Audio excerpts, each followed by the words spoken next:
नमस्कार। एसपीसी के YouTube platform पर आप सभी का स्वागत है। मेरा नाम है मड़ी और हम लोग यहाँ पर जो है वो क्लास 12 की मैथमेटिक्स को पढ़ना शुरू कर चुके हैं, जिसमें हम लोगों ने रिलेशन फंक्शन को स्टार्ट किया था और हम लोगों ने 2 लेक्चर कंप्लीट कर लिया है, जिसमें लेक्चर 1 में हमने अपने रिलेशन और फंक्शन की थ्योरी पढ़ी है और लेक्चर 2 में क्वेश्चन नंबर 1 से लेकर क्वेश्चन नंबर 6 को सॉल्व किया है। अगर आपने वो वीडियो नहीं देखा है तो ऊपर लिंक मिल जाएगा, आप क्लिक करें वो वीडियो देख लें। चलिए आज के लेक्चर को हम लोग शुरू करते हैं, जिसमें हम लोग क्वेश्चन नंबर 6 से लेकर 16 तक को क्या करना है, सॉल्व करना है। और शुरू करते हैं क्योंकि 6 नंबर तक हम लोगों ने सॉल्व कर लिया है। तो सबसे पहला क्वेश्चन जो होगा क्वेश्चन नंबर 7 पे चलेंगे हम लोग। क्या कहता है 7? क्वेश्चन नंबर 7 क्या कह रहा है, ध्यान से देखेंगे। Show that relation R in the set A of all the books in the library of a college given by relation R. R में ऐसे एक्स वाई होंगे such that X and Y have same number of pages.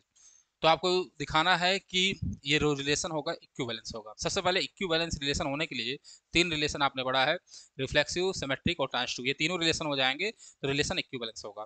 तो सबसे पहले हमको क्या क्या दिया है वो लिख लेते हैं। तो हमें गिवन है, गिवन दैट एक हमें सेट गिवन है ए, और ए में ऐसे लोग हैं all the books, all the books in a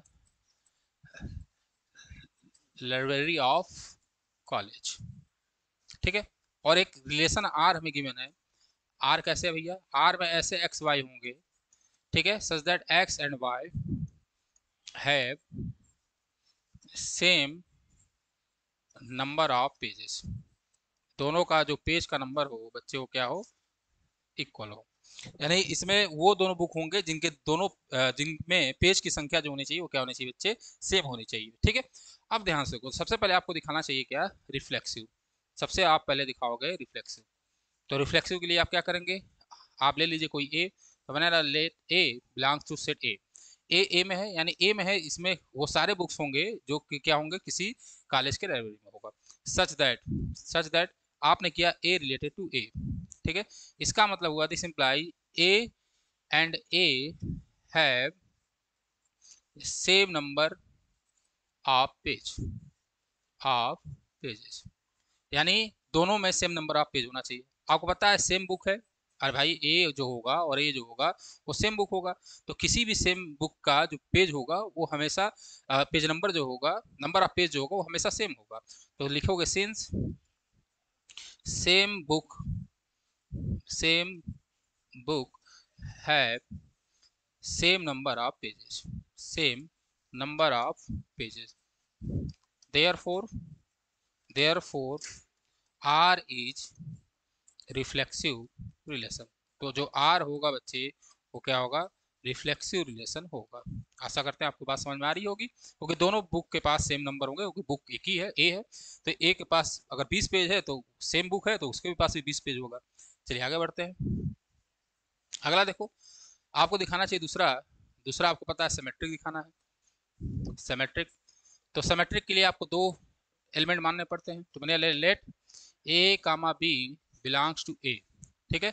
such that if A related to B, हमने लीफ नहीं, लेट हमने मान लिया है कि ए जो है बी से रिलेटेड है। Let A related to B, यानी इसका मतलब क्या हो, अगर ए बी से रिलेटेड होगा तो A and B have same number of pages. इन दोनों के पास सेम नंबर ऑफ पेज होंगे। होगा भाई साहब? जी सर। अब यहाँ से देखो, अगर ए और बी के पास दोनों के पास सेम नंबर पेज है तो बी और ए के पास भी सेम नंबर पेज होगा। होगा ही सर। होगा कि नहीं होगा भाई साहब? जी सर होगा, इसमें कुछ सोचना ही नहीं है, सेम नंबर ऑफ पेज होगा। अगर इन दोनों में सेम नंबर ऑफ पेज है देयरफॉर इसका मतलब क्या हुआ, बी रिलेटेड टू ए। तो आप मान के क्या चले थे, ए रिलेटेड टू बी, और आपने दिखा दिया बी रिलेटेड टू ए। तो देयरफॉर आर क्या होगा, R is symmetric relation. R जो होगा वो क्या होगा बच्चे, एस आर होगा। बहुत आसान क्वेश्चन है। तीसरा ट्रांजिटिव। तो ट्रांजिटिव भी देख लो। ट्रांजिटिव के लिए आपको 3 लोगों को मानना पड़ेगा। तो मैंने माना let A comma B and C belongs to A. किस सेट ए में है? तो अब ले लो if A related to B and B related to C, ये मानोगे। अगर ए रिलेटेड टू बी होगा इसका मतलब होगा A and B have same number of pages. इन दोनों के पास सेम नंबर ऑफ पेज होगा? जी सर होगा। और सिमिलरली अगर बी रिलेटेड टू सी है तो B and C have same number of pages. इसके पास भी जो होगा सेम नंबर ऑफ पेजेस होगा। होगा कि नहीं होगा? जी सर होगा। क्लियर है? तो ए और बी के पास सेम नंबर पेज होगा और बी और सी के पास भी क्या होगा? सेम नंबर ऑफ पेज होगा। तो ये इसका मतलब क्या हुआ? अगर पेज की नंबर को देखा जाए तो page page number of A is equal to page number of B और page number of B is equal to page number of C. तो देयरफॉर क्या हो जाएगा? देयरफॉर हो जाएगा A and B have same number, A and B, A and C होगा यहाँ पे, A and C have same number of pages, same number of pages. और जैसे ये हुआ इसका मतलब क्या हुआ? इसका मतलब यहाँ से हुआ बच्चे देयरफॉर ये इंप्लाई करेगा ए रिलेटेड टू सी। तो आपने क्या माना था? आपने माना था कि if A related to B and B related to C, और आपने दिखा क्या दिया? दिखा दिया therefore A related to C, जहाँ पर सारे ए बी और सी कहाँ के मेंबर बच्चे? एक है। देयरफॉर आर जो होगा वो ट्रांजिटिव रिलेशन होगा। ठीक है, अब यहाँ से लिख देना हेंस, फिर यहाँ से लिखोगे सिंस आर इज क्या क्या होगा? आर इज आर आर हो गया, ठीक है, एस आर हो गया, एंड हो गया हमारे पास पी आर हो गया। तो जब तीनों रिलेशन होते हैं देयरफॉर जो आर होगा वो क्या होगा? R is equivalence relation. R जो होगा बच्चे वो क्या होगा? इक्विवेलेंस रिलेशन होगा। आशा करते हैं आपको बात समझ में आई होगी। तो आर जो होगा क्या होगा बच्चे? इक्विवेलेंस रिलेशन होगा। क्लियर है? चलिए, बहुत आसान क्वेश्चन है, ज़्यादा समझ नहीं देना। अगला क्वेश्चन देखा जाए। अगला क्वेश्चन अच्छा है, कर show that relation R, R दिया इन द सेट ए, एक सेट दिया है। तो सबसे पहले लिखते जाओ क्या दिया है। तो गिवन दैट, हमें गिवन है, क्या गिवन है भैया? सेट ए। तो सेट ए जो है वो क्या है देख लो। तो ए बराबर आपके पास है 1, 2, 3, 4, 5। ठीक है, और दिया रिलेशन आर, आर में आपको ऐसे ए बी होंगे such that modulus difference of A B is even, यानी जो मॉडुलस डिफरेंस होगा ए बी का वो क्या होना चाहिए? इवन नंबर होना चाहिए। और इसको दिखाना है कि इक्विवेलेंस रिलेशन होगा। तो सबसे पहले आर लिख लो। तो आर बराबर आपको दिया है बच्चे, आर में ऐसे ए बी होंगे such that modulus difference A minus B is even. ये क्या होगा बच्चे? इवन होगा। तो चलो भैया, अब दिखाना आपको कि ये इक्विवेलेंस होगा। तो भाई साहब इक्विवेलेंस का मतलब क्या होगा? क्या रिफ्लेक्सिव, सिमेट्रिक और ट्रांजिटिव होगा। तो चलो दिखाते हैं। तो सबसे पहले बच्चे आपको दिखाना होगा फर्स्ट आर इज रिफ्लेक्सिव। सबसे पहले आप दिखाने चल रहे हो कि आर क्या बच्चे? रिफ्लेक्सिव है। चलो देखा जाए। तो आप ले लो लेट ए बिलोंग्स टू ए। आपने मान लिया एक नंबर ए जो ए में है such that A related to A करिए। जैसे ए रिलेटेड टू ए करेंगे तो मॉडुलस हो जाएगा ए माइनस ए, क्योंकि ए रिलेटेड टू बी किस तरह डिफाइंड है? ए माइनस बी है। तो ए रिलेटेड टू ए करेंगे तो ए माइनस ए हो जाएगा। ए माइनस ए करोगे तो बराबर आएगा जीरो। और जीरो क्या होता है? Is even number. जीरो क्या है बच्चे? इवन नंबर है। तो आप कोई दो नंबर सेम ले लोगे, इसमें से उसमें से कोई भी दो नंबर सेम ले लोगे, दोनों का डिफरेंस निकालोगे, जीरो आएगा। और जीरो क्या होता है? इवन नंबर में होता है। तो जैसे ही जीरो इवन नंबर में हुआ देयरफॉर आर क्या होगा बच्चे? R is reflexive. आर हमारे पास हो गया बच्चे reflexive relation. R is reflexive relation. Clear बच्चे? हाँ सर। दूसरा दिखाना है आर इज सिमेट्रिक। आर क्या हमारा? एस आर है। मैं यहाँ पे एस आर लिखता हूँ। R is symmetric. तो सिमेट्रिक के लिए आपको दो नंबर मांग लो। तो मैंने माना लेट ए कामा बी किस सेट में बच्चे? ए में। सच दैट आपने माना कि let A related to B है। आपने मान लिया कि रिलेटेड टू बी है। तो अगर ए रिलेटेड टू बी होगा तो जो इसका मॉडुलस डिफरेंस होगा वो क्या होगा बच्चे? इवन होगा। Is even. भाई लिखा है ना, एक बी से कैसे रिलेटेड है कि मॉड ए माइनस बी जो होगा वो क्या होगा? इवन है। तो इसका मॉडुलस डिफरेंस क्या होगा? इवन होगा। अब ध्यान देंगे, अगर मैं मॉडुलस से निगेटिव कॉमन ले लूँ तो हमें कोई फर्क पड़ेगा नहीं, क्योंकि मॉडुलस हमेशा पॉजिटिव वैल्यू देता है। तो आपने निगेटिव कॉमन ले लिया, तो यहाँ माइनस, मैंने निगेटिव कॉमन लिया तो माइनस ए माइनस बी हो जाएगा। ये भी क्या होगा बच्चे? इज इवन होगा। ठीक, यहाँ से देखो, जैसे ही खोलोगे तो होगा B minus A is even. और जैसे ही B minus A is even हुआ देयरफॉर यहाँ हो जाएगा बी रिलेटेड टू ए। तो आपने क्या माना था? आपने दिखा दिया कि if A related to B है तो ये इंप्लाई करेगा बच्चे कि बी रिलेटेड टू ए होगा। देयरफॉर क्या होगा बच्चे? Therefore R is S R. R क्या होगा बच्चे? एस आर होगा। कोई दिक्कत नहीं? नहीं सर कोई दिक्कत नहीं। अगला देखो, तीसरा हमारे पास कि R is T R, transitive relation दिखाना है। बहुत आसान है। तो आप तीन नंबर मानोगे आर के लिए, तो ले लो let A B and C belongs to A such that, आप ले लो कि हमने मान लिया कि let A related to B है and B related to C है, और दिखाएंगे कि ए रिलेटेड टू सी होगा। तो अगर ए रिलेटेड टू बी होगा इसका मतलब हुआ कि mod A minus B is even, भाई ये इवन होगा। और अगर ये बात है तो बी माइनस सी का जो मॉड होगा वो भी क्या होगा बच्चे, इवन होगा। होगा कि नहीं होगा, होगा। नाउ हमने क्या किया, दोनों को सम किया। जैसे दोनों को सम करोगे minus A minus B plus B minus C, तो बी से बी कैंसिल हो जाएगा, ये आएगा मॉड ए माइनस सी, और ये भी क्या होगा बच्चे, इवन होगा। क्यों ऐसा होगा, यहाँ लिख लेना, नीचे जगह है, हाँ यहाँ लिखोगे because, because difference of even number is even. किसी भी इवन नंबर का डिफरेंस लोगे हमेशा इवन ही आएगा। लेके देख लो, मैंने 6 लिया और 2 लिया, दोनों का डिफरेंस लोगे तो देखो 4 आएगा, इवन है। क्लियर है। तो यहाँ से आ गया ए माइनस सी इज इवन, तो यही तो हमें दिखाना था। अगर ए माइनस सी इवन हुआ इसका मतलब क्या हुआ कि ए रिलेटेड टू सी। तो आप मान के क्या चले कि ए रिलेटेड टू बी है, बी रिलेटेड टू सी है, और आपने दिखा दिया कि ए रिलेटेड टू सी होगा। तो जैसे ही हुआ देयरफॉर आर क्या होगा, R is T R, R क्या होगा बच्चे, टी आर होगा। तो जैसे ही तीनों हुआ, आर आर हुआ, एस आर हुआ, टी आर हुआ, आपका काम हो गया। कहाँ तक काम हुआ भैया कि आपने इक्विवेलेंस दिखा दिया, क्योंकि इक्विवेलेंस दिखाने के लिए इन तीनों चीज को दिखाना था। लेकिन आगे कुछ कह रहा है, क्या कह रहा है देखो, show that all the elements of 135 are related to each other and all the elements of 24 are related to each other। ये दोनों आपस में रिलेटेड होंगे, but no element of 135 is related to any element of 24। देखिए कैसे दिखाते हैं।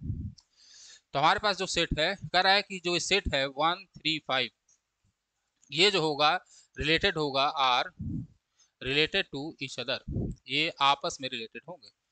ठीक है, चलो देखते हैं होंगे कि नहीं होंगे।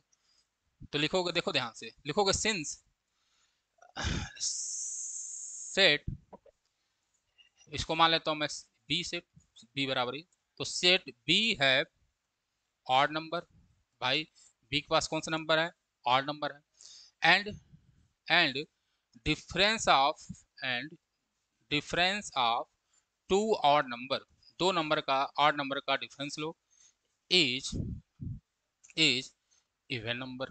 ये क्या होता है भैया, इवन नंबर होता है।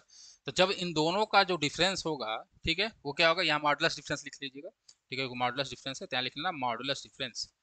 ठीक है, तो मॉडुलस डिफरेंस जो होगा टू ऑड नंबर का हमेशा क्या होगा, इवन नंबर होगा।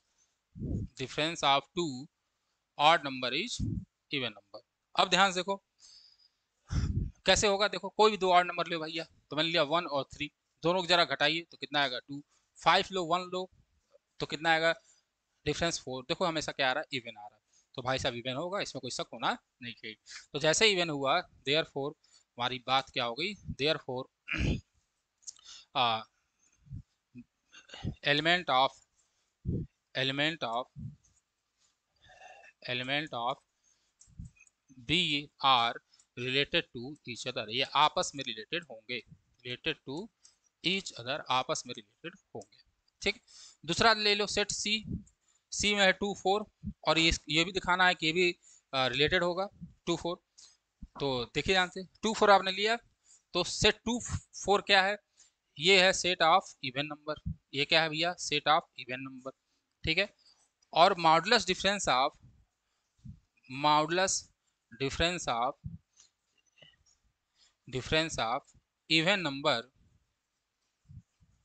Even number is also even number, वो भी क्या होगा बच्चे, इवन नंबर होगा।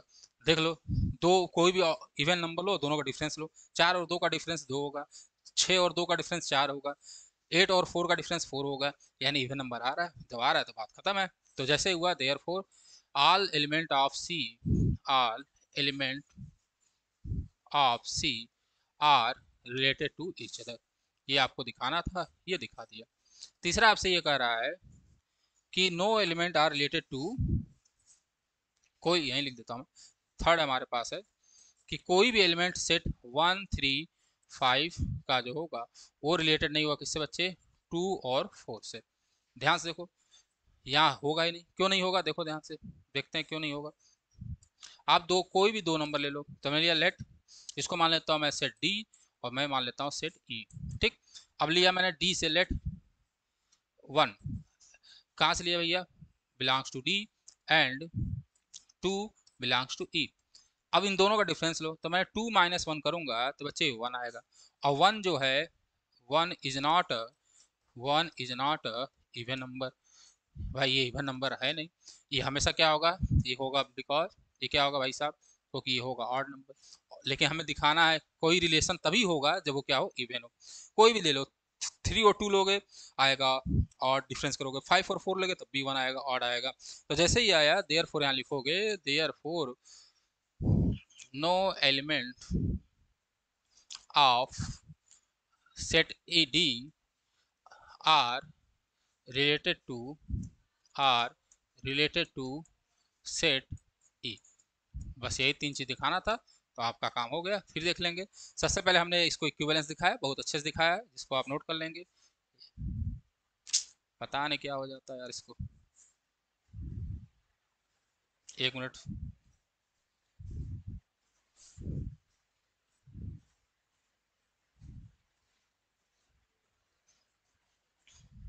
हम्म, अब सही है, ठीक। तो इतना अच्छे से ये दिखा दिया। इसके बाद हमने जो ये 3 पार्ट इसके दिए थे वो हमने दिखाया। ये पार्ट 1 है, ये पार्ट क्या है बच्चे, सेकंड है, और ये पार्ट थर्ड है। ठीक है, लिख लीजिएगा, आगे चलते हैं। अगला क्वेश्चन कह रहा है, so that each of the relation R in the set A equal to X belongs to Z 0 से लेकर X 12 given by first R A minus B is multiple of 4। ये तो आप कर लेंगे, सेकंड वाला कर लेंगे, ये आपके लिए HW है, होमवर्क है, ए बराबर बी दिया है, बहुत आसान है, इसमें कुछ करना नहीं है। ठीक है, बता देता हूँ। फर्स्ट देखते हैं। फर्स्ट तो सबसे पहले आपको गिवन दैट, क्या गिवन है, तो हमें गिवन दैट है एक सेट ए, और ए में क्या होगा, ऐसे एक्स होंगे जो जेड में होगा, such that 0 is less than x is less than 12। ठीक है, ये है। और आर आपको गिवन है कि R is equal to A minus B such that mod a minus b is multiple of 4, is multiple of 4। ठीक है, और आपको दिखाना है ये इक्विवेलेंस होगा। ठीक है, दिखाना क्या है, इक्विवेलेंस होगा। तो इक्विवेलेंस के लिए सबसे पहले आपको आर आर दिखाना चाहिए। तो चलो भैया आर आर देखते हैं। तो भैया लेट, ठीक है, लेट हमने लिया x बिलोंग्स टू a। ठीक है, और हमने दिखा, माना लेट जो x रिलेटेड टू है क्या है, x है। तो जैसे ही x रिलेटेड टू होगा तो x माइनस एक्स बराबर कितना आ जाएगा, 0 आएगा।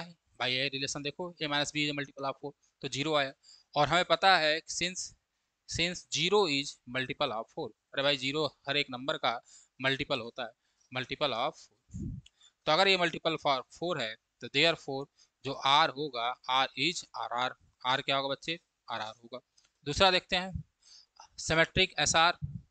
ठीक है, एस आर देखो, तो 2 लोग को मान लो, तो मैंने लेट एक्स कमा वाई सेट में मानो, सेट हमारे पास ए, एंड माना हमने कि let X related to Y है। तो अगर एक्स रिलेटेड टू वाई होगा तो इसका मतलब होगा कि mod x minus Y is multiple of 4, multiple of 4। ये किसका मल्टीपल बच्चे, मल्टीपल ऑफ 4 है। ठीक है, चलो X minus Y is multiple of 4। अब देखो ध्यान से, अगर ये मल्टीपल ऑफ 4 है तो इसका मतलब क्या हुआ, अगर ये x minus Y multiple of 4 है तो इसमें अगर मैं निगेटिव साइन लगा दूंगा, निगेटिव साइन लगाऊंगा तो y माइनस एक्स हो जाएगा, तो भी मल्टीपल ऑफ 4 होगा। यहाँ से ये इंप्लाई करेगा वाड mod y minus x is multiple of 4, ये भी क्या होगा, मल्टीपल ऑफ 4 होगा। अरे होगा ही होगा, कोई भी नंबर ले लो, उठा लो, मैंने लिया 12, 12 मल्टीपल ऑफ 4 है, तो भाई उसमें से कोई भी नंबर लिखाओगे, डिफरेंस निकालोगे। जैसे मैं एग्जाम्पल लिख देता हूँ आपको, चलो देखो, मैंने किया 4 माइनस 12 माइनस 4, तो ये कितना आएगा बच्चे, 8। ये किसका मल्टीपल है, 4 का। निगेटिव साइन लगा लो जरा, तो यहाँ हो जाएगा कितना, माइनस 12 माइनस 4, आपने आगे निगेटिव लगाया तो ये आएगा -8। ठीक है, और जैसे ही मॉडुलस से बाहर निकालोगे तो आएगा 8, आया सेम नंबर, तो भाई वो भी मल्टीपल ऑफ 4 होगा, तो ये भी मल्टीपल ऑफ 4 है, तो देयरफॉर ये क्या होगा, y रिलेटेड टू x हो जाएगा। तो आपने लिया क्या था, लेट, आपने माना था कि x रिलेटेड टू y था और दिखा दिया, hence x related to y था और दिखा दिया y रिलेटेड टू x है, जहाँ पर सारे के सारे x कमा y कहाँ के बच्चे, हमारे सेट एक हैं। देयरफॉर क्या हो जाएगा, जो हमारा r होगा, r इज एस आर हो जाएगा, r हमारा एस आर हो जाएगा, कोई दिक्कत होनी नहीं चाहिए। आगे बढ़ते हैं। तीसरा आपको दिखाना है ट्रांसटिव। तो थर्ड हमारे पास है T R, that is transitive relation. Transitive के लिए तीन लोगों को मान लो आप। तो मैंने माना let X comma Y comma Z belongs to कहाँ बच्चे ए, और लेके चलो क्या लेट आप मान के चलो एक्स रिलेटेड टू वाई है and Y related to Z है। तो भाई कैसे रिलेशन है, इसका मतलब हुआ कि X minus Y modulus difference of X minus Y is multiple of four, multiple of four, और इसका मतलब हुआ कि mod Y minus Z is multiple of four, multiple of four. ये भी किसका मल्टीपल है भाई, फोर का मल्टीपल है। दोनों का सम जो होगा वो भी मल्टीपल होगा, हेंस यहाँ से हेंस जो हमारा mod x minus y plus y minus z होगा is also multiple of four, is also multiple of four होगा। हाँ सर, y से y हो जाएगा कैंसिल, तो यहाँ से आएगा mod x minus Z is multiple of four. ये किसका मल्टीपल हो गया बच्चे, फोर का। देयरफॉर क्या हुआ, यहाँ से हो गया x रिलेटेड टू z। और ध्यान से देखेंगे तो आप मान क्या चले गए थे, if x related to y है and y related to z है, तो आपने दिखा दिया, क्या दिखा दिया बच्चे, कि x रिलेटेड टू z होगा। देयरफॉर r जो होगा बच्चे, r is T are, r क्या होगा, टी आर होगा। अब यहाँ पे एक बात देख लीजिए, कुछ लोगों को ये बात समझ नहीं आई होगी, दोनों का सम भी कैसे मल्टीपल ऑफ फोर होगा। दो नंबर ले लो कोई, मैंने 12 लिया और 8 लिया, दोनों किसके मल्टीपल है भाई साहब, फोर के मल्टीपल है। दोनों का जरा सम करो, 4 8 20 होगा, 20 भी किसका मल्टीपल होगा भाई, फोर होगा। कोई भी दो नंबर ले लो जो फोर का मल्टीपल हो, तो दोनों का सम भी मल्टीपल ऑफ फोर होगा। क्लियर है, तो पहला हम लोगों ने देख लिया जो कि बहुत आसान है था, फर्स्ट। ठीक, फर्स्ट हमने देख लिया जो कि बहुत आसान था। सेकंड देखो, सेकंड कुछ करना ही नहीं है, ए रिलेटेड टू ए करोगे तो ए बराबर ए होगा, ए बराबर बी है तो बी बराबर ए होगा, सिमेट्रिक हो गया। ए बराबर बी है, बी बराबर सी है, तो सिंपल सी बात है ए बराबर सी भी होगा, तो क्या होगा भैया, ट्रांसटिव हो गया। ये आपका एच डब्ल्यू है, कर लीजिएगा जरूर, ठीक है, आसान क्वेश्चन। चलिए आगे बढ़ते हैं। अगला देखिए, अगला बहुत अच्छा क्वेश्चन है, ठीक है। चलिए देखते हैं अगला क्या कह रहा है। सबसे कह रहा है कि कह रहा है given an example of relation which is symmetric but neither reflexive not transitive. तो चलो एक एग्जांपल लेते हैं। सबसे पहले आप एक सेट लीजिए, तो हमने एक सेट लेके चलूंगा, मैं सेट लिया ए और इसी में मैं बात करूंगा 1 2 3 में केवल। तो सबसे पहले पहला देखते हैं, पहला फर्स्ट आपको क्या दिखाना बच्चा, सिमेट्रिक हो but neither reflexive not transitive हो, सिमेट्रिक हो लेकिन रिफ्लेक्सिव और ट्रांसटिव नहीं हो। तो मैंने क्या किया, रिफ्लेक्स सिमेट्रिक बनाने के लिए 1, 2 किया और 2, 1 किया, ध्यान से देखेंगे, और मैंने कुछ आगे लिखा नहीं। तो अब देखो ध्यान से, 1 2 से और 2 1 से, तो सिमेट्रिक तो हो गया ये, यानी ये एस आर तो हो गया बच्चे, ठीक है। अब बात करते हैं रिफ्लेक्सिव के लिए, तो हमने सेट में लिया जो एलिमेंट वो 1 2 3 लिया है, कितना लिया बच्चे, 1 2 3। तो 1 1 से होता, 2 2 से होता, 3 3 से होता, तब तो रिफ्लेक्सिव होता, तो है नहीं। ट्रांसटिव देखते हैं कि नहीं, तो 1 2 से रिलेटेड है और 2 1 से है, तो 1 1 से रिलेशन होना चाहिए था, जो कि नहीं है, यानी ये ट्रांसटिव नहीं है। तो ये केवल केवल ओनली एस आर होगा, यानी ओनली सिमेट्रिक होगा। ओनली क्या होगा बच्चे, सिमेट्रिक होगा। क्लियर है बच्चे, हाँ सर क्लियर है। आपको क्या दिखाना है कि ट्रांसटिव हो बट नाइदर रिफ्लेक्सिव हो नार सिमेट्रिक हो, ट्रांसटिव हो बस नाइदर रिफ्लेक्सिव और नार सिमेट्रिक हो। तो ट्रांसटिव बना लो। तो ट्रांसटिव बनाने के लिए बहुत आसान है, आप क्या करिए, 1 2, ठीक, और 3 1, और 1 2 से हो गया, 3 1 हो गया, दो किसी से रिलेटेड दिखाना नहीं है, ठीक है, ठीक, बस यही दो सेट ले लो, 1 2 से 3 1 से है, ठीक। अब देखो ध्यान से, 1 2 से दो किसी से रिलेटेड है, नहीं सर, चेक करने की जरूरत बिल्कुल नहीं सर। 3 1 से एक किसी से रिलेटेड है, हाँ सर, 1 2 से है, 1 मिनट, तो मैं 1 2, तो यहाँ कर लो आप 1 3, ठीक। अब देखो ध्यान से, 1 2 से है, दो किसी से, नहीं सर, चेक करने की जरूरत नहीं। 1 3 से है, 3 किसी से, नहीं सर, चेक करने की जरूरत नहीं है। तो ये ट्रांसटिव तो होगा बट रिफ्लेक्सिव नहीं है और ना ही सिमेट्रिक है, बट रिफ्लेक्सिव नहीं है और ना ही सिमेट्रिक है। अगला देखिए, तीसरा, तीसरा आपको दिखाना है कि रिफ्लेक्सिव होगा लेकिन symmetric, reflexive and symmetric but not transitive. सबसे पहले रिफ्लेक्सिव बनाओ बच्चे, रिफ्लेक्सिव बनाओ सेट, तो 1 1 पहले सबको आपस में रिलेटेड करा दो, 2 2, और मैंने लिया 3 3, ठीक है। अब इसको सिमेट्रिक बनाइए, सिमेट्रिक क्या होगा बच्चे, 2 3 और 3 2 बना लिया मैंने, सिमेट्रिक हो गया। और साथ में मैंने क्या किया, 3 1, और इसको भी सिमेट्रिक बनाओ तो 1 3 होगा, ठीक। अब देखो ध्यान से इस सेट को, तो रिफ्लेक्सिव तो है, तो क्लियर है। सिमेट्रिक देखो 2 3 3 2 1 3 3 2 सिमेट्रिक हो गया। अब ट्रांस टू चेक करते हैं कि ट्रांस टू है कि नहीं है। ट्रांस टू के लिए चेक करो यार। अब देखो यहाँ से 2 3 से है, 3 2 से, तो 2 2 मिल रहा है इसके लिए। 2 3 से, 3 और किसी से रिलेटेड है? हाँ सर 3 1 से है। तो 3 को 1 से 3 1 से है, तो 2 को 1 से रिलेटेड होना चाहिए था यहाँ पे, कहीं भी 2 1 से रिलेटेड नहीं है। फिर ध्यान देखेंगे 2 3 से है, 3 किससे बच्चे? 1 से है, तो 2 1 से रिलेशन होना चाहिए था, जो कि नहीं है, यानी ये ट्रांसटिव नहीं होगा। है क्या क्या भैया? तो ये है हमारा रिफ्लेक्सिव है, सिमेट्रिक है, बट ट्रांसटिव नहीं है। ठीक है, अब आगे बढ़ते हैं। अब अगला हमारे पास क्या है? रिफ्लेक्सिव हो एंड ट्रांसटिव बट सिमेट्रिक ना हो। तो चौथा देख लो भाई, चौथा तो और आसान है। तो रिफ्लेक्सिव बनाओ 1 1 2 2 और मैंने 3 3 बना लिया। ठीक है, ये बना लिया, ये हो गया रिफ्लेक्सिव। लेकिन ट्रांसटिव नहीं है, ट्रांसटिव भी है। तो ट्रांसटिव के लिए मैंने क्या किया? 1 2 कर लिया। ठीक है, अब देखो कोई भी अगर केवल 1 1 2 2 3 3 है ना, तो इक्विवेलेंस होगा, वो ट्रांसटिव भी होगा, सिमेट्रिक भी होगा। तो इसलिए मैंने 1 2 रखा, क्योंकि सिमेट्रिक नहीं दिखाना था। तो 2 1 नहीं होगा, सिमेट्रिक नहीं होगा। अब ट्रांसटिव चेक करते हैं। 1 1 है, 1 किसी से रिलेटेड है? जी सर 1 2 से है, तो 1 को 2 से होना चाहिए, जो कि ऑलरेडी यहाँ पे मिल रहा है। 2 2 से, 2 किसी से नहीं, चेक करने की जरूरत नहीं। 3 3 से किसी से नहीं, चेक करने की जरूरत नहीं। 1 2 से, और 2 किससे बच्चे? 2 से है। बोलो भाई, 1 2 से और 2 किससे? 2 से, तो 1 2 मिलना चाहिए, जो कि मिल रहा है। क्लियर है? आशा करते हैं ये बात आपको समझ में आ रही होगी। तो ये जो है वो कौन सा है भैया? ये रिफ्लेक्सिव है, आर आर है और टी आर है, बट बट ये सिमेट्रिक नहीं है, बट नॉट सिमेट्रिक। ठीक है, कर लेंगे? जी सर कर लेंगे। अब लास्ट बच्चा हमारे पास पांचवा। पांचवा हमारे पास है कि सिमेट्रिक एंड ट्रांसटिव लेकिन रिफ्लेक्सिव ना हो। तो भाई ये तो बहुत आसान है। तो मैंने लिया 1 2 और 2 1। तो इसके लिए क्या हो जाएगा भाई साहब? सिमेट्रिक हो गया, और मैंने 1 1 कर लिया, तो ये ट्रांसटिव भी हो जाएगा। देखो ध्यान से, 1 2 से है, 2 1 से है, तो 1 1 क्या हो गया? ट्रांसटिव। 2 1 से है, 1 1 से है, तो 2 1 मिल ही रहा है। 1 1 के लिए चेक करने की जरूरत नहीं, क्योंकि 1 1 से 1 2 से है, तो 1 2 होना चाहिए, 1 2 है। 1 1 से है, कोई दिक्कत नहीं है। तो ये भाई सिमेट्रिक हो गया, ट्रांसटिव हो गया, बट नॉट रिफ्लेक्सिव हो गया। ये मैंने एक ही सेट पर 3 एग्जाम्पल बताया, बहुत सारे एग्जाम्पल है। आपने जो क्वेश्चन नंबर 1 लगाया था ना, 1, जो टोटल उसमें 5 क्वेश्चन थे, बहुत सारे क्वेश्चन थे, उसका भी एग्जाम्पल आप लिख सकते थे। ठीक है, जैसे वाइफ वाला ध्यान दीजिए एग्जाम्पल। तो वाइफ वाला जो एग्जाम्पल था वो भी दे सकते हो, टालर देने वाला दे सकते हो, ए लेस देन बी वाला दे सकते हो। तो बहुत सारे एग्जाम्पल है जो आप यहाँ पे लिख सकते हैं। चलिए आगे बढ़ते हैं। R in the set A of points in a plane given by R. R में से पी और क्यू होंगे कि distance of the point P from the origin is the same as the distance of the point Q from the origin is an equivalence relation. बाकी हम लोग आगे जो क्वेश्चन है उसको देखेंगे क्या आगे कह रहा है। तो सबसे पहले आपको जो गिवन है वो लिख लो। तो हमें गिवन दैट, हमें गिवन क्या है? तो गिवन दैट सेट ए, और सेट ए में जो है वो क्या है बच्चे?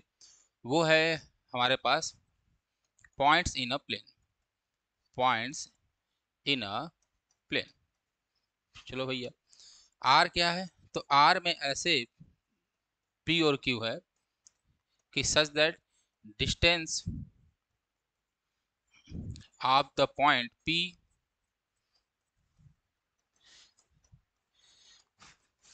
फ्रॉम द ओरिजिन इज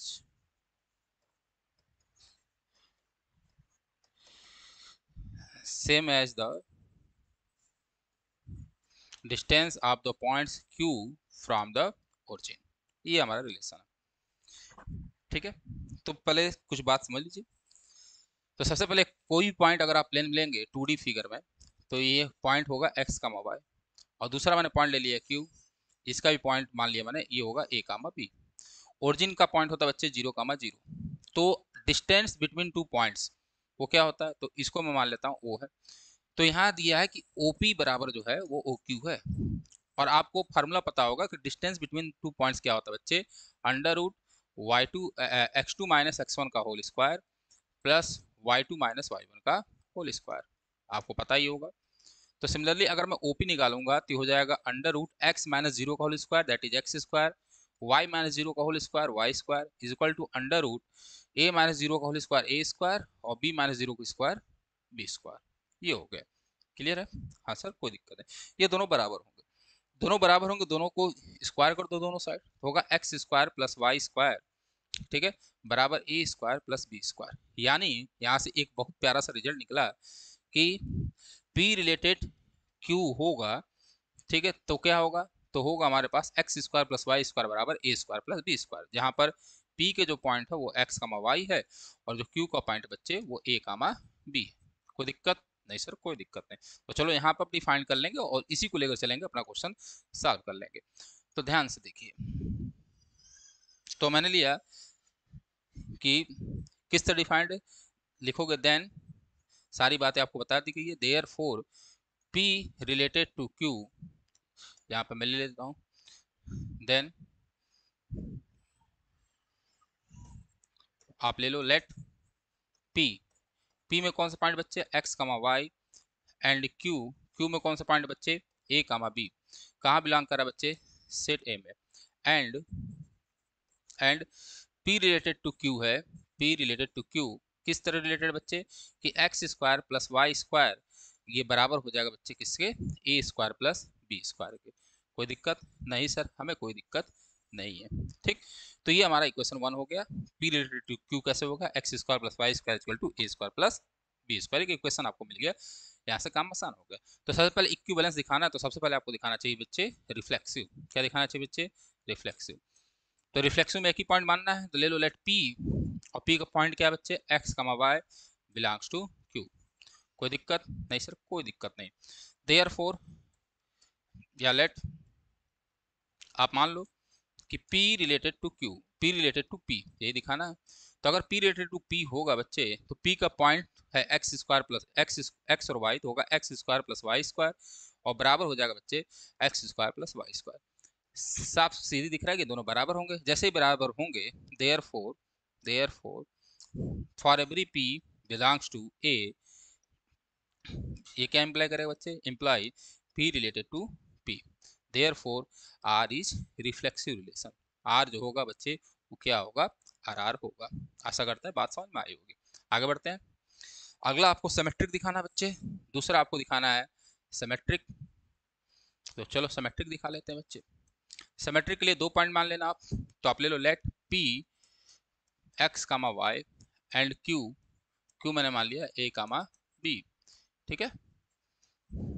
कहाँ बिलोंग कर बच्चे सेट ए में, सच दैट किस तरह से मैंने लिया, लेकर चला मैं let P related to Q, ये लेकर चलूंगा, दिखा दूंगा Q रिलेटेड टू P है।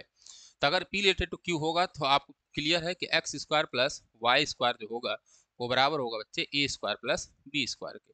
कोई दिक्कत नहीं सर, आप इसको इधर कर लो। तो A square plus B square जो होगा वो बराबर हो किसके बच्चे X square plus Y square के। और इसका मतलब ही क्या हुआ, इसका ही मतलब हुआ कि जो Q है वो किस रिलेटेड बच्चे, वो रिलेटेड है P से। क्लियर है, तो आप लेकर चले थे ये और दिखा दिए ये। तो यहाँ पर हुआ therefore every P and Q belongs to A, this imply, क्या इम्प्लाई कर रहा है कि if P related to Q है तो ये डबल इम्प्लाई होगा, तो Q रिलेटेड टू P होगा, ठीक है। तो therefore R is symmetric, R जो होगा वो क्या होगा बच्चे, वो सिमेट्रिक रिलेशन होगा। Therefore R is SR, R क्या होगा बच्चे SR। तो कितना आसान हो जा रहा है। तीसरा, तीसरा आपको ट्रांस टू दिखाना है। ट्रांस टू के लिए आपको पता है 3 पॉइंट मानने पड़ेंगे, तो 3 पॉइंट मान लो बच्चे। तीसरा हमारे पास है ट्रांस टू, तो 3 पॉइंट मान लो। मैंने लिया let P Q and R, यहाँ R ऑलरेडी डिफाइन है तो P Q और कुछ ले लो भाई, मैंने ले लिया U, ठीक है। अब यहाँ पे थोड़ा सा पॉइंट डिफाइन कर लिया, लेट P का पॉइंट मान लिया मैंने x कामा वाई, Q का पॉइंट आपने माना A कामा B, और एंड एक तीसरा कोई लेना पड़ेगा, तो मैंने मान लिया U, और U बराबर मैं क्या ले लेता हूँ एक्स वाई ए बी हो गया, अल्फा बीटा ये ले लिया, ठीक है, बिलोंग्स टू ए, ठीक है।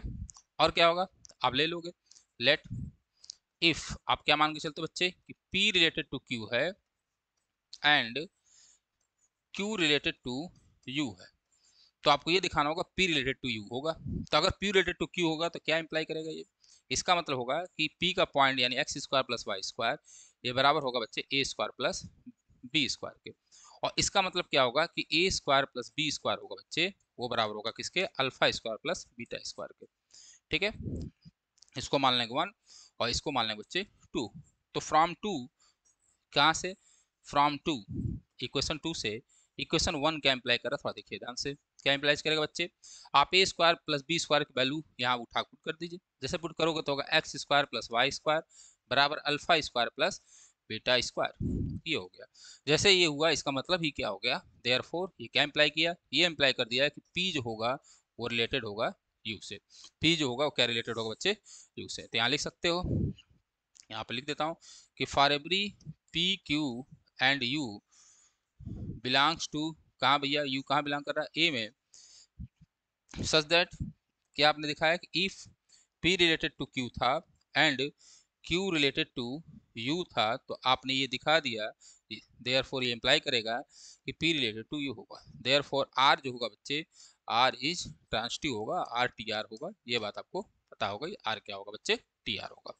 अब ध्यान से देखेंगे अगला पॉइंट इसमें क्या कह रहा है, further show that the set of all points related to point P जो कि 0 0 बराबर नहीं होगा, is the circle passing through P, कहाँ से पास करेगा बच्चे, पी से पास करेगा with origin as a centre, तो ओरिजिन उसका क्या है, एज अ सेंटर है, ठीक।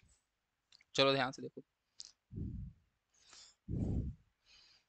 ठीक। अब ध्यान से देखिए, आपको पता है कि जो हमारा डिस्टेंस होगा, सिंस आपको पता है ओपी जो होगा वो बराबर कोई डिस्टेंस होगा जो कि ओ क्यू है, तो यहाँ मैं लिख देता हूँ ओ क्यू, ठीक है। ओपी बराबर क्या होगा बच्चे, ओ क्यू। अब आप बताओ, दो पॉइंट, अगर ये दो पॉइंट का डिस्टेंस है तो ये कांस्टेंट होगा, तो ये मान लिया मैंने के बराबर कांस्टेंट, ठीक है। ओपी का मतलब क्या हुआ, ओपी का मतलब तो यही हुआ ना, under root X minus zero का होल स्क्वायर और वाई माइनस जीरो का होल स्क्वायर बच्चे, बोलो भाई। और बराबर क्या हुआ बच्चे, के, क्योंकि ओ की जो है क्या है, कांस्टेंट आएगा, तो के स्क्वायरिंग बोथ साइड तो होगा x square plus Y square बराबर कितना बच्चे, के का स्क्वायर।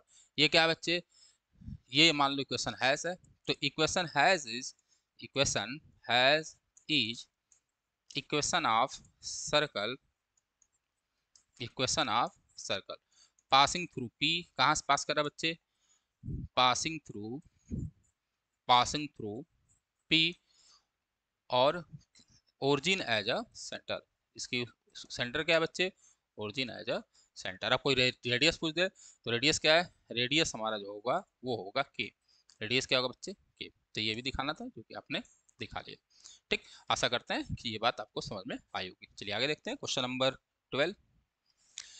क्वेश्चन नंबर 12 कह रहा है show that relation R defined on a set A, set A, set A में क्या है भैया, ऑल ट्रेंगल, जो भी ट्रेंगल होंगे, एज किस तरह रिलेटेड है कि आर में ऐसे टी1 टी2 होंगे, टी1 टी2 होंगे such that T one is similar to T two, T one जो होगा सिमिलर होगा टी2 के, और कह रहा है इज ए इक्विवेलेंस रिलेशन, तो दिखाना इक्विवेलेंस रिलेशन अगली बात हम लोग बाद में करेंगे। तो सबसे पहले सिमिलर ट्रेंगल की बात कर लेते हैं। सिमिलर ट्रेंगल होता क्या है, ध्यान से देखेंगे, सिमिलर ट्रायंगल होता क्या है, सिमिलर ट्रायंगल में करस्पॉन्डेंस एंगल और करस्पॉन्डेंस साइड का रेशियो जो होता है वो सेम होता है। फॉर एग्जांपल मैंने दो ट्रायंगल बनाया, ठीक है, तो मानो ये ले लिया मैंने 30 डिग्री, ये ले लिया मैंने 60 डिग्री, और ये 90 डिग्री दिख नहीं रहा है, तो इसको अच्छे से बना लिया जाए, या इस ट्रायंगल के एंगल कुछ और ले लिया जाए। चलो देखो ध्यान से, तो मैं ले लेता हूँ इसको कितना, 60 डिग्री, और इधर ले लिया मैंने 30 डिग्री, और यहाँ ले लिया बच्चे कितना, 60 डिग्री, सॉरी 90 बनाना था ना, हाँ चलो। तो ये मैंने मान लिया 90 डिग्री, इसी तरह ये हमारा 30 डिग्री, और मान लिया मैंने 60 डिग्री, कुछ ही मान लेंगे, ठीक है, कोई दिक्कत नहीं। इसको मान लिया मैंने 3 है, ये 4 है, ये 5 है। सिमिलरली इसी तरह का सेम ट्रेंगल में बनाया, ठीक है, ये भी 90 डिग्री, ये भी 30 डिग्री, और ये भी 60 डिग्री, और इसको मान लिया मैंने 6 8 और 10, और तीसरा एक ट्रेंगल बना लिया, सीन बना लेते हैं, ठीक है, ये 90 डिग्री, ठीक, ये 60 डिग्री बच्चे, और ये 30 डिग्री, और ये जो होगा हमने मान लिया 12 16, और ये है हमारा 20, ठीक है, ये मैंने माना। अब ध्यान से देखो, ये मान लेता हूँ ये ट्रेंगल T1 है, ये ट्रेंगल T2 है, और ये ट्रेंगल T3 है, ठीक। अब देखो T1 T2 सिमिलर है कि नहीं, कॉरस्पॉन्डेंस एंगल इक्वल होना चाहिए, देवी 90 90 30 30 सब है, उसमें भी है। और क्या होना चाहिए, रेशियो जो इसके करस्पॉन्डिंग साइड का रेशियो होना चाहिए था वो सेम होना चाहिए था। तो करस्पॉन्डिंग साइड क्या है 4 8, तो 4 8 का इसी ले लो, 4/8, 5 बाई कितना होगा बच्चे 10, ठीक, इज इक्वल टू 3/6। जब इसका रेशियो निकालोगे तो बराबर आएगा किससे, 1/2 का। और देखो ये सेम आ रहा है, 1/2 क्या आ रहा है, सेम आ रहा है, क्लियर है। यानी ये T1 और T2 जो होंगे वो क्या होंगे, सिमिलर होंगे। सिमिलरली T2 T3 को देख लो, तो 90/90, 60 30/30, और रेशियो ले लो तो 6/12, ठीक है, 18/16 और 10/20, ठीक। तो ये भी कितना आएगा बच्चे, 1/2। ये भी क्या आ रहा है, सेम आ रहा है कि नहीं जी सर, हाँ सेम आ रहा है। तो इसका मतलब T2 और T3 जो होगा वो क्या होगा, सिमिलर ट्रायंगल होंगे, क्लियर है। अब ध्यान से देखो, तो यहाँ से एक रिजल्ट मिल गया, अगर T1 सिमिलर है T2 के तो T2 भी सिमिलर होगा किसके बच्चे, T1 के, कोई दिक्कत नहीं। अगर T1 सिमिलर है T2 के और T2 सिमिलर है T3 के तो T1 जो होगा वो T1 और T3 भी सिमिलर होंगे। आप देख लो 90/90, 60/30, 60/30, और रेशियो निकालोगे तो भी सेम आएगा, ठीक है, रेशियो निकालोगे तो भी सेम होगा। अरे 4 कर लो, आप कर लो 4/16, ठीक है, और क्या हमारे पास 3/12, ठीक है, और हमारे पास है 5/20। आप निकालो 1/4 आ रहा होगा, देखिए सबका रेशियो सेम आ रहा है, ठीक है, सबका रेशियो क्या आ रहा है, सेम 1/4 आएगा, 1/4 1/4 1/4। यहाँ पे देखो 1/2 1/2 1/2 1/2 1/2 1/2, तो रेशियो क्या है सबका, क्या आ रहा है, सेम आ रहा है, क्लियर है। तो सिंपल सी बात है, इक्विवेलेंस होगा ही, ये आपको यहाँ दिख गया। तो चलिए इसको हम लोग लगाते हैं, ठीक। आशा करते हैं आपको ये समझ में आ गया होगा कि सिमिलर ट्रायंगल होता क्या है। चलिए, तो सबसे पहले आप ए जो है, सेट ए क्या है, वो है ऑल ट्रायंगल्स, ठीक है, ट्रायंगल्स बना देता हूँ, ठीक है। और आर क्या है, तो आर में ऐसे दो ट्रायंगल होंगे T1 T2, ठीक है, such that T1 is similar to T2। T1 जो होगा वो सिमिलर होगा किसके बच्चे, T2 के सिमिलर होगा। चलो भाई कोई दिक्कत नहीं है, लगाते हैं अब इसको। तो सबसे पहले आपको दिखाना है रिफ्लेक्सिव, आपको दिखाना है रिफ्लेक्सिव। तो आप ले लो, आपने लिया late T1 belongs to A, T1 कहाँ है बच्चे, ए में, सच दैट, ठीक। आप T1 रिलेटेड टू T1 करो, जैसे करोगे तो ये क्या इंप्लाई होगा, T1 is similar to T1, similar to T1। तो सिंपल सी बात है, कोई भी अगर ट्रायंगल होगा तो खुद का सिमिलर होता है, ठीक है। Same triangle is similar to itself, खुद का क्या होगा बच्चे, सिमिलर होगा। तो जब होगा तो देयरफॉर आर क्या होगा बच्चे, R is R R, R क्या होगा बच्चे, रिफ्लेक्सिव होगा। ये बहुत आसान है, कुछ करता ही नहीं है। दूसरा आपको सिमेट्रिक दिखाना बच्चे, सिमेट्रिक, तो चलो भाई सिमेट्रिक दिखा लेते हैं। तो आप दो मान लो, आप तो हमने माना late T1 and T2 belongs to बच्चे कहाँ, ए, कहाँ बच्चे, ए में है, सच दैट आप लेकर चलो, क्या लेकर चलोगे कि T1 is related to T2, T1 किससे रिलेटेड बच्चे, T2 से। तो ये क्या इंप्लाई करेगा, similar T1 is similar to T2, T1 जो होगा वो सिमिलर होगा किसके बच्चे, T2 के। अगर T1 T2 सिमिलर है तो आपको ये ज्ञान अभी मैंने कुछ देर पहले दिया कि T2 is similar to T1, बोलो भाई साहब, हाँ सर कुछ देर पहले दिया। और जैसे ये बात हुआ देयरफॉर ये क्या इंप्लाई करेगा कि T2 is related to T1, ठीक है। और जैसे ये हुआ तो आर क्या होगा बच्चे, सिमेट्रिक होगा।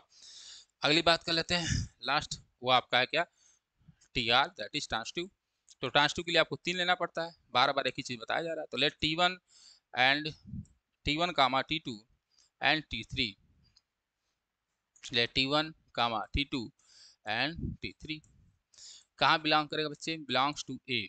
तो किस में बिलोंग कर रहा है बच्चे, ए में बिलोंग कर रहा है। सच दैट क्या मानोगे कि if T1 is related to T2 and T2 is related to T1, ये आपने मान लिया। तो अगर T1 रिलेटेड टू T2 होगा तो इसका मतलब है T1 इज सिमिलर टू, बोलो भाई, सिमिलर टू T2। और इसका मतलब हुआ कि T2 इज, ये T3 भाई, T2 is similar to T3, यही मतलब हुआ। अब मैंने अभी बताया अगर T1 सिमिलर है T2 के और T2 सिमिलर है T3 के तो ये क्या इंप्लाई करेगा कि T1 is similar to T3, और जैसे ये हुआ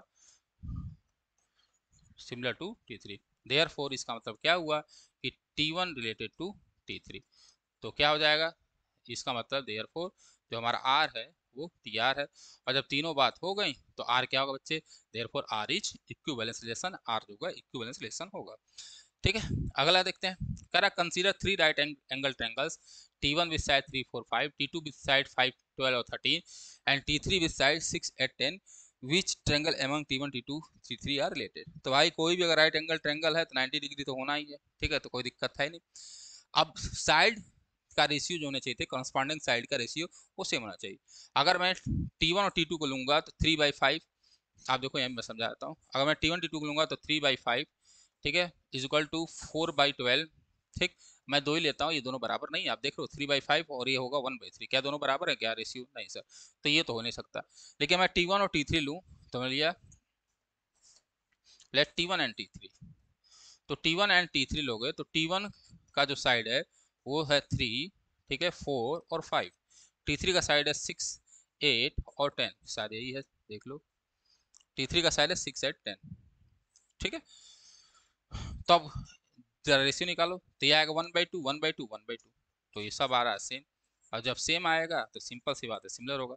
तो देयरफॉर कौन सा ट्रायंगल रिलेटेड करेंगे, तो T1 एंड T3 जो होगा ये बिलोंग करेगा बच्चे हमारे आर में रिलेशन में। यही आपको बताना था कौन जो होगा इसमें रिलेशन में बिलोंग करेगा। तो T1 एंड T3 जो होगा बिलोंग करेगा किसमें बच्चे, आर में। चलिए आगे बढ़ते हैं।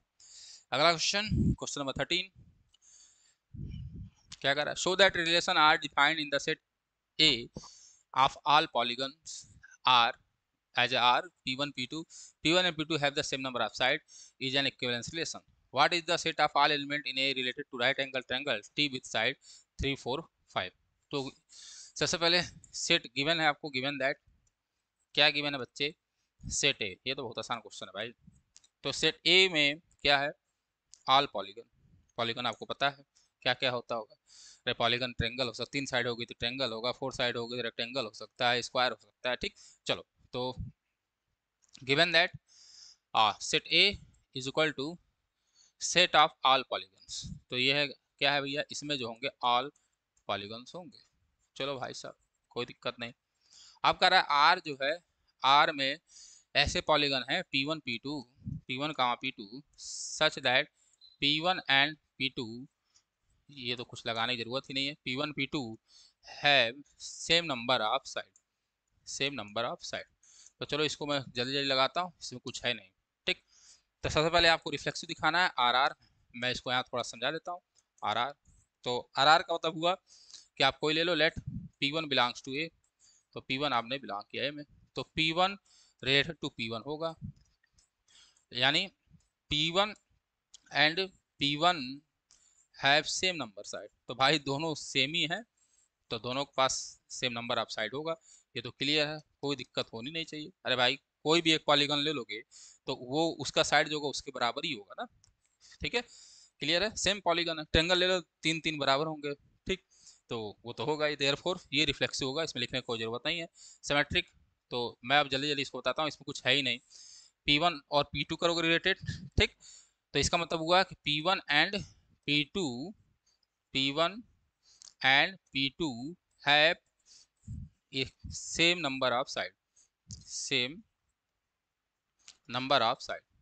तो भाई अगर P1 P2 के पास सेम नंबर साइड है तो P2 एंड P1 के बाद भी सेम ही नंबर साइड होगा, बोलो भाई। और अगर होगा तो इसका मतलब हुआ P2 रिलेटेड टू P1, बस हो गया काम, 35 आपका एसआर हो गया, ठीक है। इसी तरह टी आर आप दिखा लोगे, ठीक, इसमें कुछ बताने की जरूरत नहीं इसलिए नहीं बता रहा हूँ, तो टी आर दिखा लेंगे, ठीक। तो टी आर में क्या करोगे, आप 3 लो लोगे, तो P1, P2 और P3 3 पॉलीगन लीजिए जो किस में भैया, सेट ए में है। P1 रिलेटेड टू P2 करिए, P1 रिलेटेड टू P2 करेंगे तो P1 और P2 have same number side, यही मतलब हुआ, हाँ सर। और P2 रिलेटेड टू P3 करिए, इसका मतलब हुआ P2 and P3 have same number side, इन तीनों के बाद सेम नंबर साइड होगा, हाँ सर। तो जब भाई साहब सिंपल सी बात है, अगर P1 और P2 के पास सेम नंबर साइड है और P2 P3 का पास भी सेम नंबर साइड है, तो सिंपल सी बात है P1 P3 के पास भी P1 and P3 have same side. और जैसे ये हुआ तो आपका काम 35 हो गया, बन गया राजा, मौज करो। तो P1 related to P2, P1 related to P3 हो जाएगा, ठीक है। तो ट्रांसटिव हो गया, चलो खत्म करो खेला, आगे बढ़ते हैं इसमें। तो तीनों हो गए, इक्विवेलेंस दिखा लेंगे, सेम है। सेम पेज नंबर सेम इतना कर दिया क्वेश्चन इस टाइप का, क्या मतलब लगाने की इसको बार बार। चलो, what is the set of all element in A related to right angle triangle T with side 3 4 and 5। What is the set of all element in A related to the, अरे भाई चलो, तो भाई हमें पता है, सिंस हमें पता है क्या, वी नो दैट ए में क्या आ सकता है, ए में A is equal to all polygons, कोई भी पॉलीगन्स आ जाते हैं। अब ये कह रहे हैं भाई साहब कि आपके पास एक राइट एंगल ट्रायंगल है, राइट एंगल ट्रायंगल जिसके साइड कितना बच्चे 3 4 5 है, तो इससे तो कोई मतलब ही नहीं है। जब आपको ये लिख दिया राइट एंगल ट्रायंगल हो गया, ठीक है, तो सेट ए में ये बोल रहा है, क्या बोल रहा है देख लो, what is the set of all element in A related to the right angle triangle. तो सिंपल सी बात है कि अगर राइट एंगल ट्रायंगल से इस सेट को रिलेट करना होगा तो देयरफॉर सेट ए में क्या होने चाहिए, तो सेट ए में होने चाहिए ऑल ट्रायंगल्स, सारे के सारे ट्रायंगल, कोई भी ट्रायंगल होगा, क्यों, क्योंकि पॉलीगन से मतलब है, राइट एंगल से मतलब नहीं है। तो कोई भी ट्रायंगल होगा जिसके साइड कितने होंगे, साइड 3 होंगे, क्योंकि पॉलीगन का मतलब हुआ साइड का खेल है भाई। तो 3 साइड के ही पॉलीगन चाहिए, क्योंकि राइट एंगल में, कोई ट्रायंगल में या किसी भी ट्रायंगल में 3 साइड होता है। तो हमारे पास सारे ट्रायंगल्स मिल जाएंगे सेट ए में, ठीक है, जिसके 3 साइड होंगे। तो सेट ए जो होगा वो क्या होगा, ऑल ट्रायंगल्स का सेट हो जाएगा, जो रिलेटेड होगा किससे, related to right angle triangle. चलिए आगे बढ़ते हैं, अगला क्वेश्चन करा, let L be the set of all lines in X Y plane. वाह भाई, एक्स वाई प्लेन में है, and R be the relation. तो चलो भाई सबसे पहले लिखते जाया जाए। तो गिवन दैट, आपको गिवन क्या है, गिवन दैट सेट एल दिया है, एल क्या है, all line in X Y plane, all line in X Y plane. चलो भैया, और आर आपको डिफाइंड है, R is equal to, R में क्या है कि आर में ऐसे L1 एंड L2 होंगे, ठीक है, such that L1 is parallel to L2, L1 जो होगा पैरेलल होगा L2 के। तो आपको दिखाना है so that R is equivalence relation, कि आर इक्विवेलेंस होगा, और फिर आपको ये find the set of all line related to the line y is equal to 2x+4। तो चलो ठीक है, वो दिखा देंगे। सबसे पहले यहाँ समझते हैं, अगर देखो ध्यान से, अरे बीमारी हो जाती है इसको बीच बीच में,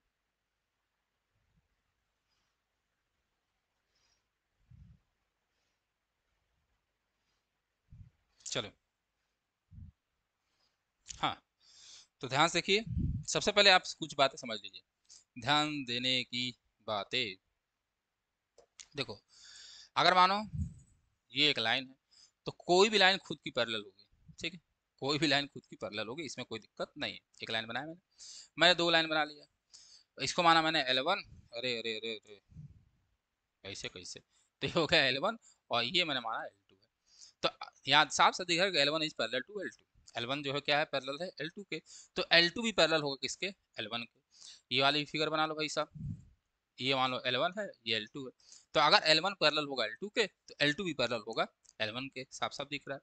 चलो तीसरा मान लेते हैं हम लोग, इधर माना कि ये क्या है, L3 है, तो अगर L1 L2 के पैरेलल है और L2 L3 के पैरेलल है, तो L1 भी L3 के पैरेलल होगा। सिमिलरली यहाँ भी एक L3 मान लो, तो अगर L1 L2 को पैरेलल है और L2 L3 के पैरेलल है, तो आपको क्लियर होगा कि L1 L3 के पैरेलल होगा। क्लियर, ये तो साफ साफ दिख रहा है। तो ये आपने यहाँ पे बाय फिगर देख लिया, ठीक है, तो इसको आप बना भी सकते हैं एग्जाम में, ठीक है, या नहीं बनाएंगे तब भी कोई दिक्कत नहीं है। चलो अब आते हैं हम लोग अपने, तो सबसे पहले आपको ये दिखाना होगा कि रिफ्लेक्सिव रिलेशन, फर्स्ट जो होगा हमारा क्या होगा, रिफ्लेक्सिव रिलेशन होगा, ठीक है।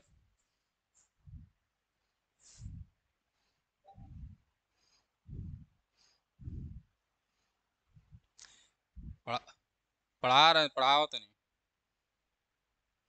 पढ़ा रहे हैं जी।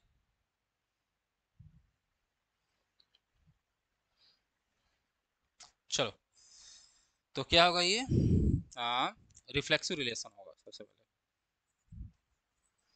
तो सर रिफ्लेक्सिव रिलेशन दिखा दो, तो मैं ले लिया कि late L1 belongs to, set हमारे पास है L, तो L1 बिलोंग्स टू L, तो then L1 is related to L1 होगा। क्यों लिखोगे, because because every line is parallel to itself. every line is parallel to itself. Clear बच्चे? हाँ sir, कोई दिक्कत नहीं है। देयर फोर आर जो होगा, R is R R, R जो होगा रिफ्लेक्सिव होगा। ठीक। दूसरा हमारे पास है सिमेट्रिक, एस आर दिखाना है। तो सिमेट्रिक में क्या होगा कि आपने ले लिया late L1 and L2, set आपके पास क्या था बच्चे, L, तो बिलोंग्स टू L कर लोगे। ठीक। लेके चलो क्या, सच दैट कि if L1 is related to L2, ये मान लेते हैं कि लेट, हमने माना कि लेट L1 जो है रिलेटेड है किससे बच्चे, L2 से। L1 is related to L2,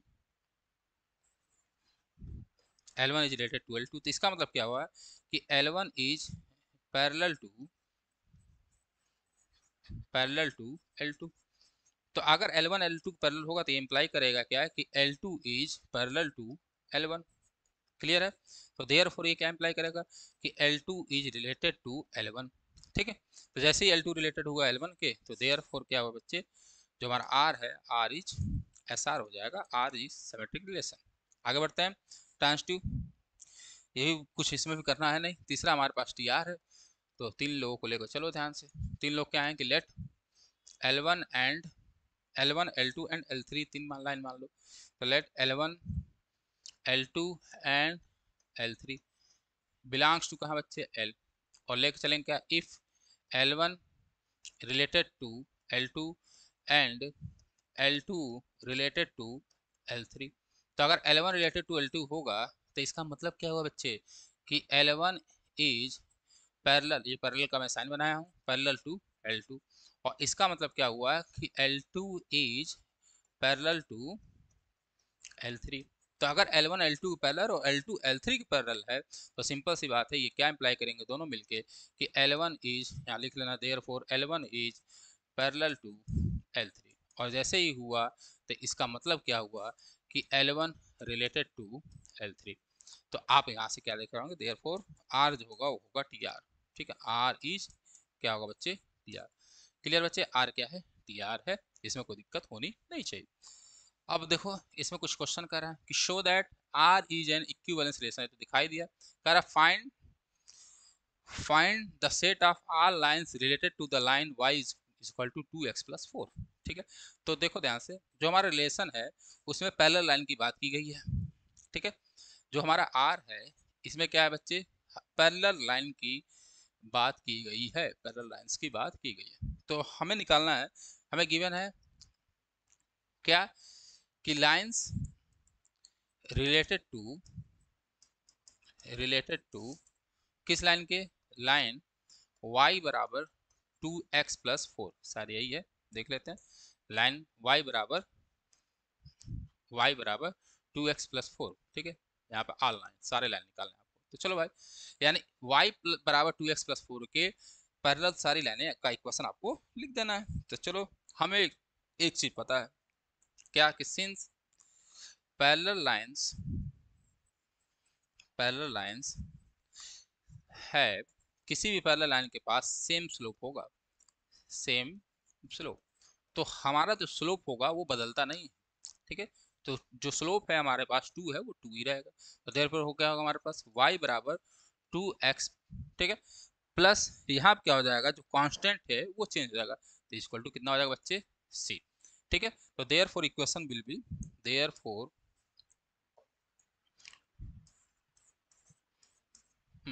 therefore equation of all lines related to, किससे बच्चे related to y is equal to 2x+4 is, भाई इसका स्लोप बदलेगा नहीं, तो ये हो जाएगा y बराबर 2x+c। क्या हो जाएगा बच्चे, y is equal to 2x+c। अब c की वैल्यू आप रखते जाएंगे। ठीक है, 1 -1 -2 -3 -4, तो ये बार बार चीज़ें क्या होंगी, बदलती रहेंगी और काम आपका ये पैरेलल लाइंस मिल जाएगा। तो ये होगा सेट। चलो, अब इसको सही में करने वाला नहीं, क्वेश्चन देखते हैं अगला। कह रहा let R be the relation in the set. ठीक है, एमसीक्यू है तो 1 2 3 4। ठीक है, गिवन बाई आर बराबर दिस कुछ दिया है, चूज द करेक्ट आंसर। तो सबसे पहले आर बराबर दिया है 1 2 3 4। तो सबसे पहले आप रिफ्लेक्सिव चेक कर लीजिए। रिफ्लेक्सिव का में क्या होगा, 1 1 से रिलेटेड, 2 2 से रिलेटेड, 3 3 से रिलेटेड और 4 4 से रिलेटेड होना चाहिए। तो 1 1 से, 4 4 से, 2 2 से नहीं है, 2 2 से भी है, ठीक है, और 3 3 है, तो रिफ्लेक्सिव तो होगा। तो सबसे पहले आ, ये रिफ्लेक्सिव वाले ऑप्शन तो क्लियर है कि भाई रिफ्लेक्सिव तो होगा। तो R is reflexive, R is reflexive जहाँ भी है वो सही बात है। R is symmetric but not reflexive, तो ये तो गलत हो गया, क्योंकि ये रिफ्लेक्सिव तो होगा क्योंकि उसमें है 1 1 2 2 3 3 4 4। आगे बढ़ते हैं, सिमेट्रिक होगा, 1 2 है, 2 1 होना चाहिए था। तो 1 2 के लिए कहीं भी 2 1 दिख नहीं रहा है। अरे भाई यहाँ 1 2 है तो हमारे पास 2 1 होना चाहिए, 2 1 कहीं है नहीं सर, कहीं नहीं है, तो सिमेट्रिक होगा नहीं। तो ठीक है, तो भाई रिफ्लेक्सिव होगा लेकिन सिमेट्रिक नहीं होगा। कह रहा रिफ्लेक्सिव एंड सिमेट्रिक, तो ये तो गलत हो गया, एक ऑप्शन और कैंसिल हो गया। और रिफ्लेक्सिव नहीं है तो इक्विवेलेंस भी नहीं होगा, सिमेट्रिक नहीं है तो नहीं होगा, तो 3 ऑप्शन कैंसिल हो गए। तो ऑप्शन क्या होगा भाई, एमसीक्यू कैसे सॉल्व करते हैं वैसे बता रहे हैं। तो R is reflexive and turns to but not symmetric, यही एक ऑप्शन बचा था, तो इसलिए सही होगा। क्लियर है, सिमेट्रिक चेक करना तो आप चेक कर सकते हो, ठीक है। 1 2 से, 2 2 2 2 से तो 1 2 मिलेगा ही, और 2 किसी से नहीं सर, चेक करने की जरूरत नहीं। 2 2 से, 2 और किसी से नहीं सर, चेक करने की जरूरत नहीं। 1 1 से, 1 किसी से सर, 1 2 से और 1 3 से, तो 1 2 1 3 ऑलरेडी मिल जाएगा, कोई दिक्कत नहीं। 4 4 के लिए चेक करो, 4 4 से, 4 किसी से नहीं सर, चेक मत करना है। 1 3 से, 3 किसी से सर, हाँ 3 3 से और 3 2 से, तो 1 3 होना चाहिए, 1 2 होना चाहिए, 1 3 1 3 2 है ही, ठीक है। 3 3 के लिए भी मिल जाएगा, 3 2 करोगे तब भी मिल जाएगा। क्लियर है, तो भाई रिफ्लेक्सिव एंड ट्रांसटिव होगा लेकिन सिमेट्रिक नहीं होगा। आगे बढ़ते हैं, एक बार और देख ले भैया। 1 1, हाँ ठीक है, ठीक, चलो आगे बढ़ते हैं, अगला question. Correlate R with the relation in the set N, N का मतलब natural number given by R बराबर, आर में ऐसे ए बी होंगे कि ए इज इक्वल टू क्या है भाई साहब, ए इज इक्वल टू है हमारे पास बी माइनस 2, जहाँ पे बी जो होगा ग्रेटर देन 6 होगा। तो कह रहा है चूज द करेक्ट आंसर, ठीक है। तो ये होता है ए, आपको पता है, ये होता है बी, ठीक है। तो ए और बी रख के देख लो सेटिस्फाई कर रहा है क्या। तो बी 4 है, 4 माइनस 2 इज इक्वल टू ए होना चाहिए था, ठीक। तो पहली बात यहाँ देखिए, एक इसमें दिया है रिलेशन में कि बी ग्रेटर देन 6 होना चाहिए। तो सबसे पहले बी यहाँ 4 था तो ये हो ही नहीं सकता, ये हो सकता था, ये हो सकता है और ये हो सकता है। अब इसको चेक कर लेते हैं। तो 8 में से अगर 2 घटाओगे 3 तो आएगा नहीं, तो ये तो गलत हो गया भाई। ए बराबर बी माइनस 2 सेटिस्फाई करना चाहिए, तो ये है नहीं, ठीक। एक 8 में से 2 घटाना चाहिए तो 6 होना चाहिए, ये हो सकता है, ठीक है। और 7 में से 2 घटाओगे तो 8 हो नहीं सकता, तो ये हो नहीं सकता। तो ऑप्शन सी क्या होगा, ये करेक्ट होगा, ऑप्शन सी, ठीक है। आशा करते हैं आज के सारे क्वेश्चन हम लोग सॉल्व कर लिए। बहुत टेक्निकल इशू को हम लोग को झेलना पड़ रहा है, इसको जल्दी ही सॉल्व किया जाएगा, ठीक है। आज के लिए बस इतना ही, मिलते हैं हम लोग फिर कल। कल हम लोग जो है फंक्शन की थ्योरी पढ़ेंगे, फिर उसके क्वेश्चन को सॉल्व करेंगे। आज के लिए बस इतना ही, जय हिंद जय भारत।